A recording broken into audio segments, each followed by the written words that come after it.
मान लो तुम बहुत ज़्यादा डिप्रेस हो किसी चीज़ से, कोई चीज़ तुम्हारे हिट कर गई दिमाग में। डिप्रेस बहुत सी चीज़ों से आ सकता है। मान लो तुम्हारे पास पैसा नहीं है, तुम्हारी गर्लफ्रेंड छोड़ के चली गई, तुम्हारा दोस्त तुम्हें गरिया दी इस बीच चौराहे, उन्होंने तुम्हारी बेइज्जती कर दी बीच चौराहे। तो ये सारी चीज़ें होती हैं, यही डिप्रेशन का कारण बनती है, जो कि धीरे धीरे एक बड़ी बीमारी बन जाती हैं। अब तुम्हें डिप्रेशन से निकलना है, इसके लिए तुम यूट्यूब पे वीडियो सर्च करे जा रहे हो, वहाँ पे बस ये बता रहे हैं ये सुन लो वो सुन लो। काम करती हैं वो चीज़ें भी, काम करती हैं, डॉक्टरी एडवाइस भी काम करती है। हम एक चीज़ जो सजेस्ट करेंगे, अपनी पर्सनल पढ़ाई में घुस जाओ, डूब जाओ पूरी तरीके से पढ़ाई में। यकीन मानो, जो पढ़ाई तुम्हारी डिप्रेशन का इलाज करेगी ना, वो लाइफ टाइम के लिए करेगी, लाइफ टाइम। इसके बाद तुम्हें ना तो किसी मेडिसिन की ज़रूरत पड़ेगी, ना ही किसी डॉक्टर की ज़रूरत पड़ेगी, और ना ही किसी वीडियो को सुनने की, देखने की, और ना ही किसी म्यूज़िक की। पढ़ाई में इतनी पावर है यार, इतनी पावर है, वो तुम्हें किसी भी चीज़ से बाहर कर सकती है। डिप्रेशन में हो तुम, 7 दिन के लिए तुम ये फॉलो करो कि तुम्हारे पास जितना टाइम हो उतना टाइम पढ़ाई में घुस जाओ। जो तुम्हें सब्जेक्ट फेवरेट है, तुम्हारा मैथ फेवरेट है, किसी का नहीं होता, खैर छोड़ो। इतिहास तुम्हें पढ़ने में मज़ा आता है, एनसीईआरटी की किताबें ले आओ जिसमें कहानियों के तौर पे लिखा है, समझो उनको, पढ़ो उनको। और जब तुम उसमें घुस जाओगे ना, तो डिप्रेशन कहीं बचेगा भी नहीं। तुम्हें मान लो तुम्हें पैसे की कमी है घर पर, तुम्हें तैयारी भी करनी है, लेकिन घर वाले करें पैसा नहीं दे पाएंगे, बैठो किताबें धरो, पढ़ना चालू कर दो उनको। हम ये चीज़ें पर्सनल एडवाइस दे रहे हैं तुम लोगों को, क्योंकि ये चीज़ के बारे में कहीं वीडियो तुम्हें नहीं मिलेगा कि डिप्रेशन इस तरीके से भी दूर किया जा सकता है। लेकिन यकीन मानो, मेरे हिसाब से जो हमें लगता है, किताबें मतलब इंस्टेंट इलाज नहीं है डिप्रेशन का, लेकिन परमानेंट इलाज है आपके डिप्रेशन का। क्योंकि हमने बहुत ऐसे लोगों को देखा है जो किसी भी इस तरीके की चीज़ से जूझ रहे थे, खासकर ब्रेकअप जो होता है उनकी ज़िंदगी का सबसे बड़ा दर्द।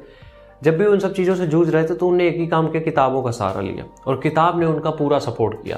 इसलिए तुम लोगों से भी कह रहे हैं, किसी भी तरीके के डिप्रेशन से जूझ रहे हो यार, फैमिली में है, स्कूल में है, दोस्तों में है, या फिर गर्लफ्रेंड बॉयफ्रेंड वाला चक्कर है तुम्हारा, कुछ भी मैटर है, पढ़ाई पे फोकस करो। ये तुम्हें जो एक्स्ट्रा बेनिफिट देंगे, हम उसकी बात नहीं कर रहे हैं कि तुम्हारी नौकरी लग जाएगी, तुम पढ़ाने लग जाओगे, टीचर बन जाओगे, हम उसकी बात कभी नहीं कर रहे हैं, ना करेंगे। हम यहाँ पे बात सिर्फ इतनी कर रहे हैं कि अगर तुम किताबों से कनेक्ट हो पाए, तो यकीन मानो तुम्हें इतना मजा आने लगेगा कि तुम उनमें ही पूरा टाइम दे दोगे। और शुरुआत के 1-2 दिनों में दिक्कत होगी, क्योंकि कहीं से आप डिटैच हो गए, कहीं अटैच हो रहे हो, दिक्कत तो होगी। लेकिन ये चीज़ों में अगर आपने 2 से 3 दिन, 4 दिन, 5 दिन रेगुलर करना चालू कर दिया, तो एक टाइम ऐसा आएगा कि तुम्हें उस चीज़ पर हंसी आएगी जिस चीज़ से तुम डिप्रेस थे। तुम उस चीज़ से हंसोगे जिस चीज़ पे तुम्हें हंसा था कभी कोई। तो इस वजह से हम ये कह रहे हैं, डिप्रेशन जिस चीज़ के लिए भी होता है, वो बहुत ज़्यादा ऐसा नहीं होता है कि तुम दूर ना कर सको, बशर्ते वो जो टाइम है, वो जो दिमाग है, वो जो एनर्जी है, वो कहीं दूसरी जगह तुम्हें कन्वर्ट करनी पड़ेगी। और मेरे हिसाब से आज के टाइम पे वो सबसे अच्छी जगह कन्वर्ट करने की पढ़ाई। क्योंकि पढ़ाई करते हो तो तुम्हारे पास चीज़ें तो स्टोर हो ही रही है, लेकिन तुम उन चीज़ों से डिटैच बहुत जल्दी हो जाते हो।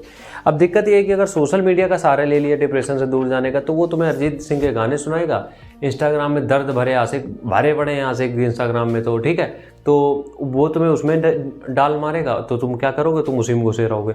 और फिर जो तुम 10% अगर डिप्रेस थे, तो तुम्हें लगेगा दुनिया तो हमसे ज़्यादा, तो और हो जाओ। फिर तुम 90% डिप्रेस हो जाते हो, फिर दारू, सिगरेट, गांजा, चरस, खत्म काम।